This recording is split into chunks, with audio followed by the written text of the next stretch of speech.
Good evening, I'm Dereya Pedersen. And I'm Mike Porcaro. Here's what's coming up next on Panthervision. Millions have watched this YouTube video, but only 15 have watched this one. We'll look into the problem. I'm not trying to criticize math and English. College isn't all writing and arithmetic. We'll listen in on a breakthrough program. We like to play catchphrase. What does a word game have to do with a winning season? We'll explain. Panthers!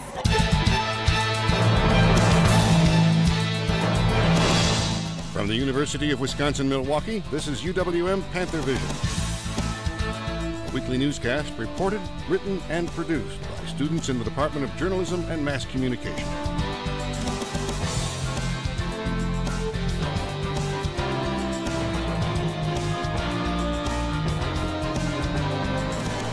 And now, the news.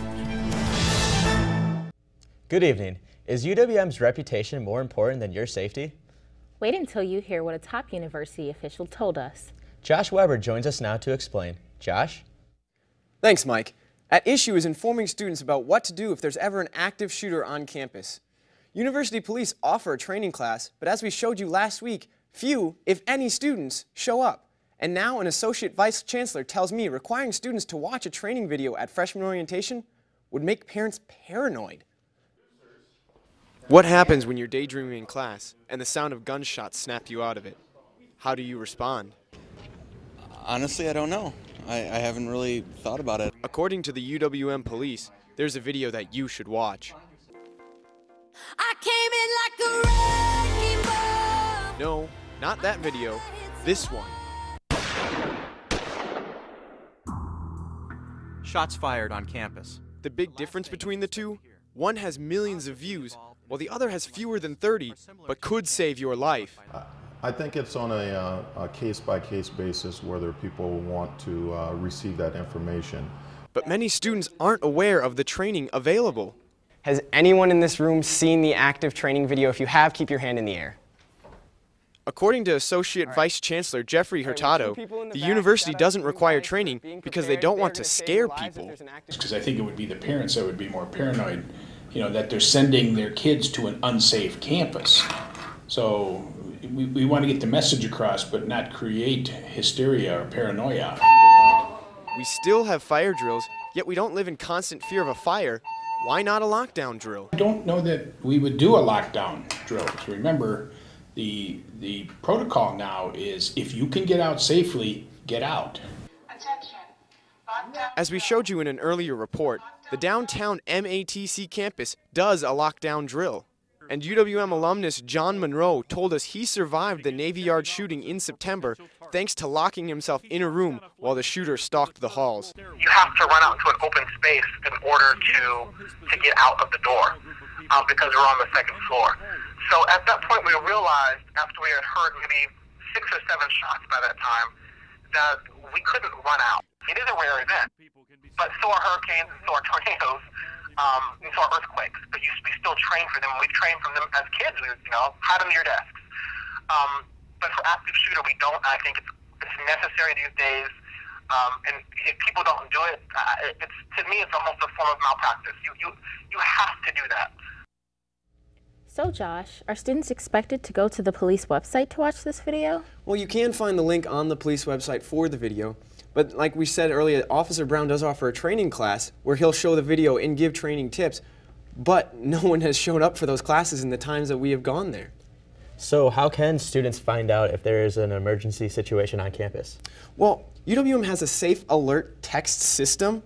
It's an opt-in system that students sign up for, and it sends them a text in the event of an emergency situation. I signed up for the alert system with Officer Brown of the UWM Police.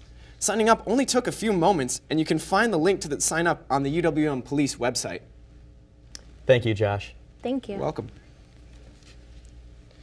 UW-Madison has had to use its Safe Alert system several times in the past week, and now administrators are explaining why. In a campus-wide email, UW-Madison's police chief says she sympathizes with any uneasy feelings the notifications may have caused. She also explained the different types of notifications, including whisk alerts, which is what Madison calls its cell phone text alert system. A few weeks ago, Madison used the text alert system to tell students to stay indoors after reports of shots being fired near campus. A longtime UWM employee has died. Linda Houseladen died last week after a sudden illness. Houseladen was the director of the UWM bookstore and more recently served as chair of the Brand Standards and Branded Merchandise Committee. She worked for the university for 30 years and was a UWM alum. A new study UWM #1, but that's not necessarily a good thing. The public affairs cable network Wisconsin-I is reporting that UWM students graduate with the highest debt in the UW system. The average debt for a UWM graduate is $24,158. The system average is just more than $20,000. UW-Madison students graduate with the lowest average debt, just shy of $16,000.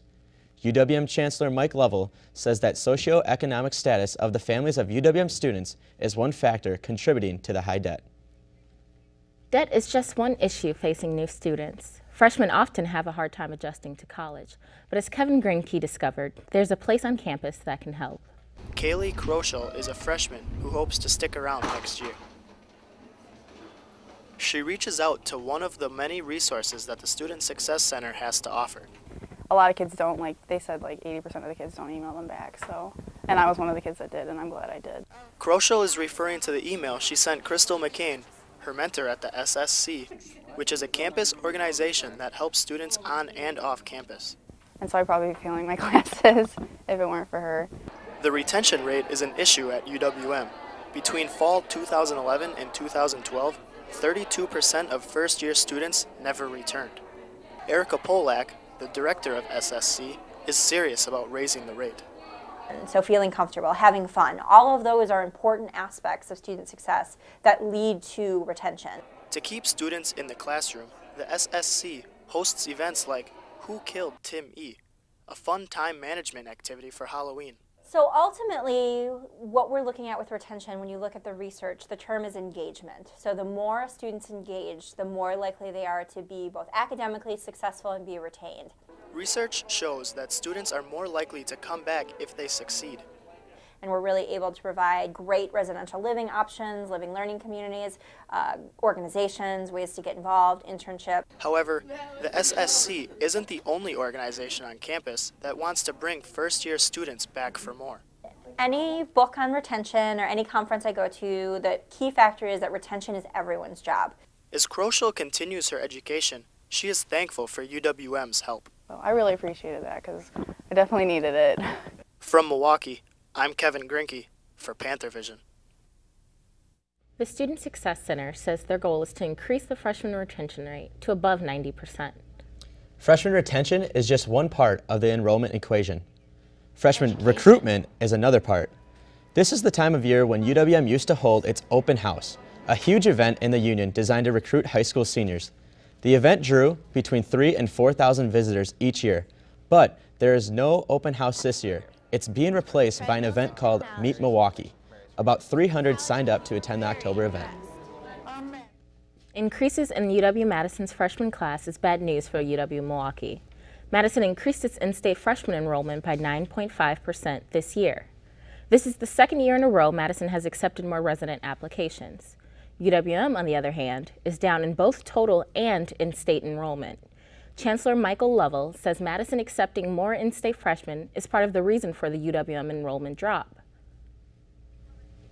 Those hoping to be freshmen at UW-Madison next year will have to wait a few more days to find out if they got in.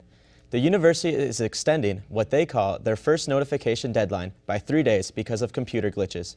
The school's online application system crashed last Thursday.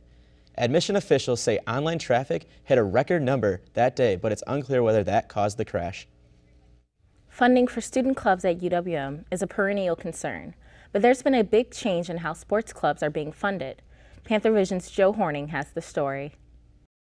In a campus of about 30,000 students, 490 of them have a deep competitive spirit. They are members of UWM sports clubs, 19 student organizations that allow students to compete in the sports they love without following strict NCAA guidelines. Last spring, the sports clubs created their own governing body, the Sports Club Leadership Council. Joe Blankenheim is the president of the Black Cat Ultimate Frisbee team, and he has been working since the creation of the Sports Club Leadership Council. We grouped together and discussed how we want our funding to begin.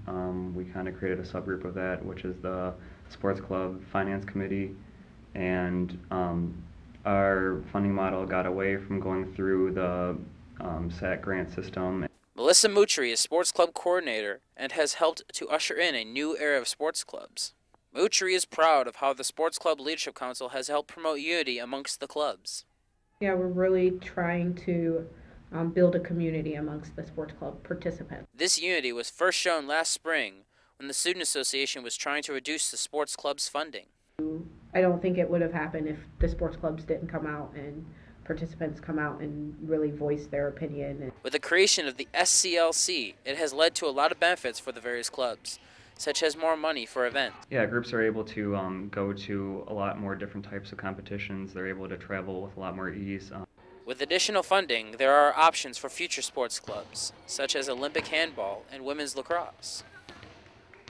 In Milwaukee, for Panthervision, I'm Joe Horning. Coming up after the break, is there a future guitar hero on campus? And what gift of joy is being handed out early? All that and more when we return. On the run for 90 minutes. Average foot speed over uneven terrain, barring any injuries, is 4 miles per hour. What I need from each and every one of you is a full target search of every gas station, residence, warehouse, farmhouse, hen house, outhouse, and doghouse in that area. Your fugitive has just cashed in his 401k plan. And all he had to do was roll it over. Learn about rollovers and protecting your financial future, and choose to save. You can't mess with a big dog.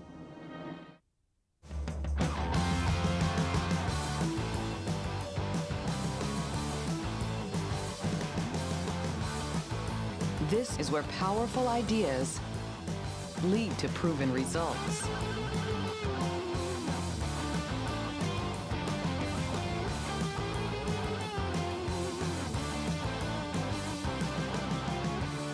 This is where you belong.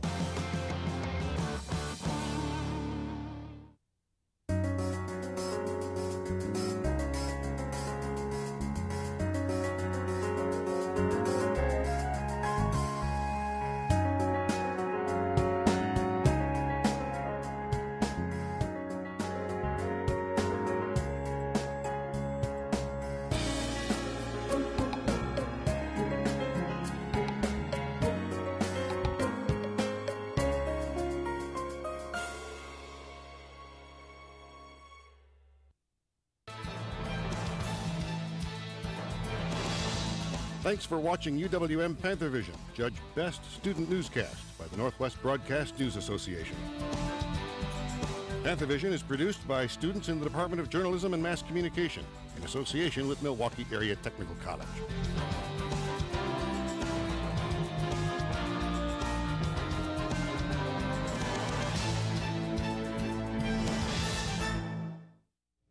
It's been 1 year since MATC instituted its tobacco-free policy. MATC reporter Will Stone takes a look at how the policy has been working. It's been exactly 1 year since MATC enforced its tobacco-free policy. This policy states that you cannot use tobacco anywhere on property owned by MATC. The MATC board approved in June of 2012 a policy which took effect in November of 2012 to prohibit the use of tobacco on any MATC property. I pay taxes, you know, to come to school, and I pay my tuition. Why can't I smoke? I mean, designate an area for people that smoke. You know, why do we have to be an outcast? That's not fair. I think it would be all right to smoke on the edge of the school, around the edge where the sidewalks are located. I think that would be fair. And you know, because we're outside and the smoke immediately dissipates. You would think that the campus would be smoke-free and rid of cigarette butts. Most people I saw ignored the rule altogether. All college officials have the authority to ask people not to smoke on our property, and public safety obviously would help enforce that policy by first giving a verbal warning to people, letting them know about our policy because it's new, and encouraging them to not be on the premises when they're doing that. Sometimes this means you'll have to walk up to 3 blocks just to smoke a cigarette. I think maybe going all the way off campus is a little that's just too much, man. With a constant stream of smokers outside of MATC, it doesn't look like much has changed in the last year. Lawrence University in Appleton has a new president. Mark Burstein becomes the college's 16th president. The 52-year-old Burstein was executive vice president at Princeton before accepting the Lawrence job. Lawrence has about 1,500 students and was founded in 1847. Okay, it's time for that yearly question again. What present do I get someone for Christmas? As Panthervision's Jenna McGlynn found out, a Christmas present can turn into a college degree. Oh, I gotta start again. I know how to play that. He sure does. After all, Junior Brock Camden has been in tune with his guitar since he was 6 years old. It was a Christmas present. My brother and I both got guitars, and we saw the boxes all wrapped in paper, and we were shaking them around.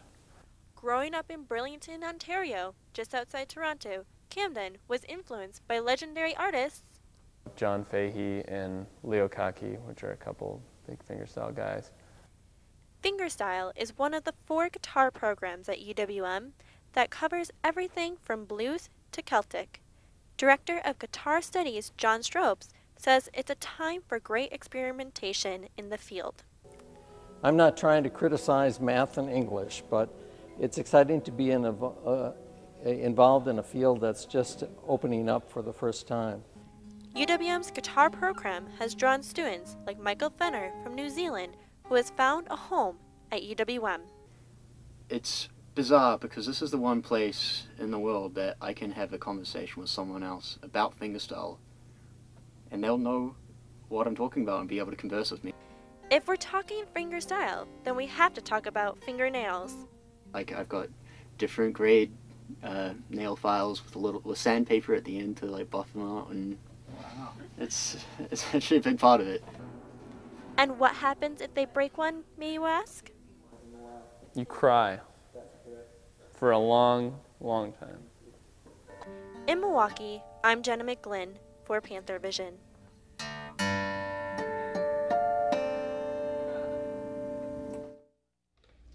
UWM's fingerstyle guitar is believed to be the only program of its kind in the nation. The weather outside may be frightful, but the community spirit shown at MATC is quite delightful. Julia Dynek reports on Milwaukee Public Television's Mittens and More Community Drive. Cold Milwaukee winters can really be. Stuff like this will really come in handy. But unfortunately, too many local Milwaukee families aren't able to provide the basic necessities needed to keep warm this winter. But thanks to Milwaukee Public Television's 6th annual Mittens and More Drive, these will be going out to hundreds of local families in need. MPTV is community service, so by conducting this drive, it's a good feeling that we can give back to the community that gives so much to us. I have a sample here of something that was knit by maybe a lady, maybe a man, but this is the type of items that we do receive. Hats and mittens, exceptional work, exceptional quality. Providing for over 40 agencies and reaching hundreds of local families in need, Mittens and More fills orders by number to need. Each agency requests a specific amount of supplies needed for males, females, adults, teens, and children. The Mittens and More campaign has been something that is near and dear to our hearts because so many people really have to go without. It's really an honor for us to be able to bring these items to people and know that we're keeping somebody warm and somebody safe and happy. If you would like to be involved in Milwaukee Public Television's 7th annual Mittens and More Drive, check out www.mptv.org or make a donation of brand new or homemade hats, mittens, and scarves, and you will be warming hands, heads, and hearts. This is Julia with Panthervision. Back to you guys. James Ashcroft joins us with a look at our weather. How are you, James? Hey, James. Hi, guys. How are you enjoying the weather? It's been really nice lately. Please tell me it's going to keep going. Well, you know, the clocks went back this weekend, and Benjamin Franklin helped us there, but I'm afraid he hasn't helped us with the weather for this week, really. You know, we can expect to see a lot of rain coming in, a bit of a breeze coming off that Lake Michigan, but don't worry, the weekend should hopefully brighten up. If we take a look at the conditions for right now, we should see that partly cloudy in areas, bit of sun coming through, temperature 49, it's not too bad, but if you're going to be flying out of General Mitchell Airport, expect a little bit of turbulence with that bar pressure. Looking on to today, we're going to see afternoon showers and wind, unfortunately. Lake Michigan playing havoc there with the atmosphere. Highs of 54 and a low of 41. The state lows for today, though, we should be seeing mid-30s, maybe, you know, a 45 in Milwaukee down here. Eau Claire, out there in the west is also a little unfortunate. If we go to the state highs, though, we're going to see it's going to be, the temperature will be rising in areas. We've got Madison, just look coming in at 51. We've got Eau Claire up there coming around about the 50s. If we look forward, though, to Wednesday's performance, we should be able to see that the temperatures still there in the mid-40s, showers coming in, highs of 45 and a low of 27. Fortunately, though, the weekend should brighten up, so it shouldn't be too bad. Thursday, we're going to see a bit of sun in here and there. Friday, we've got more rain. Saturday, brightening up, partly cloudy showers, followed by a Sunday of rain and cloud. So it's not going to be the best of weather, but, you know, if you're going to finish off that Halloween candy and watch a few DVDs, this weekend's probably the best weekend to do it. Well, at least we don't have any snow on the forecast. Thanks a lot, James. Thank you. We might not be in Area 51, but flying discs are making these students get out of bed early. And why number 14 for the women's soccer team is a national record. That and more when we return.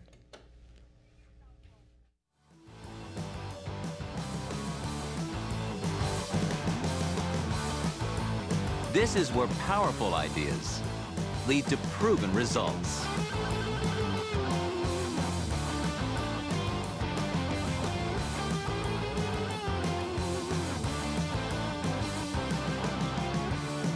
This is where you belong.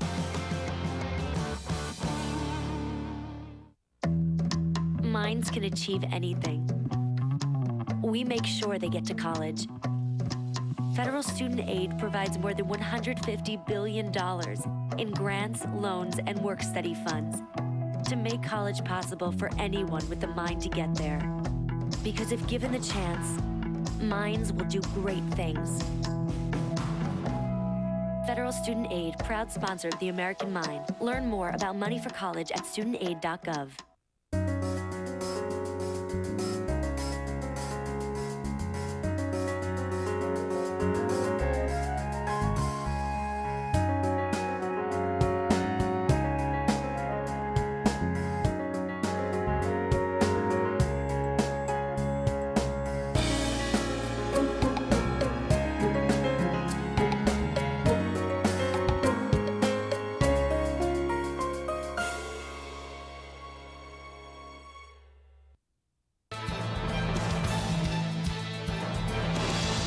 Thanks for watching UWM Panthervision, judged Best Student Newscast by the Northwest Broadcast News Association.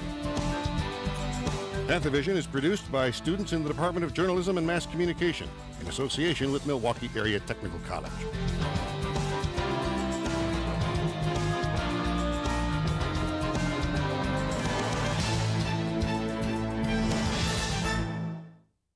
The UWM women are making college soccer history. And the volleyball team is winning games on and off the court. Joe Horning joins us now with sports. Joe? The Horizon League's women's soccer conference tournament is coming to UWM again. That is because the Panthers won the Horizon League crown for the 14th year in a row. That is the longest active streak in U.S. women's soccer. The Panthers clinched the title by beating Oakland University 1-0 Friday night. The title gives them home field advantage and a first-round bye in the tournament. They finished their conference season with a record of 6-1. The women's volleyball team is hungry for wins, but not just on the court. The women's volleyball team is off and running. There you go. Angle of approach. After last year's disappointing season, This year, the Panther women are hungry. Every night we have girls on the team cook, so we get to see who the good kicks are. No, not that kind of hungry. We're definitely hungry this year. Hungry for wins, that is. We should come out with a W. The Panthers are undefeated in conference play. They attribute their success to more than just time spent on the court. I think we have a very tight sisterhood, and we're a very close team. I mean, they're like family to me. All of us live together, and once you're really close off the court, it definitely translates on the court. So that's a big reason for our success. Coach Susie Johnson is proud of the progress her girls have made. And they really came together as a group, as a whole. So it's been really fun to watch their confidence level rise up. And volleyball isn't the only game these girls play. We like to play catchphrase, upperclassmen versus younger-classmen. Upperclassmen always wins. There's no competition, and that's what's, cool about our team. We have the dynamic that we make any situation a good time. No matter what situation gets thrown at this team, they'll always keep the ball rolling. In Milwaukee for Panthervision, I'm Callie LeCount. Panthers on 3. 1, 2, 3, Panthers! The women's volleyball team now holds first place in the Horizon League Conference. Saturday's win comes on the heels of a loss at Valparaiso. The 3-1 loss ended their 9-game winning streak. 4 UWM players reached double figures in kills. One of them, junior Taylor Golubowski, led the Panthers with 25 digs. Senior Rachel Newberger had 15 kills, and junior Julie Kalinsky had 14. The men's basketball season is underway. The team launched their season with an exhibition win over Marian University. The 80-52 win was the first men's basketball game played at the U.S. Cellular Arena since the 2011-2012 season. The Panthers played the last season at the Platcher Center. Cherno Niang led the Panthers with 13 points, and sophomores J.J. Panowski and Austin Arians each had 12. UWM had a 49-29 rebound advantage over Marian and held a 31-9 lead in the second chance points. That's it for sports. Mike and Dereya, back to you. It may not be the first thing you think of when it comes to sports, but as Panthervision's Kevin Grinke found out, waking up early is not stopping this team from dreaming of big things. Not many college students are awake at 6 in the morning. Here we go. But Black Cat players are up and at 'em. Trey Mansfield, the team's coach, knows it's early in the day, but he can still fire them up. Jake Hoffman is one of Black Cat's top players and doesn't mind getting up early. Well, I'm a morning person, but it's not too bad. Chemistry is an important thing for a team to have. Yeah. And to help with that, everyone on Black Cat has a unique nickname. Well, typically it's just, it has to do with their personality or their name. Like our captain, men's captain, his name is Logan, but his nickname is Nagel, so. They hope to carry that all the way to nationals this season. Our goal is to make D1 nationals, and coming off of last season, it was a little frustrating. We didn't end up where we wanted to be, but we have a lot of returners this year, a lot of great athletes. Black Cat is like a family. They live and die as a team. Woo! In Milwaukee, I'm Kevin Grinke for Panthervision. Thank you for tuning in for tonight's edition of UWM Panthervision. You can watch us on Time Warner Channel 14 and AT&T UVerse Channel 99 at 5 o'clock on Wednesdays and Fridays. Have a great week.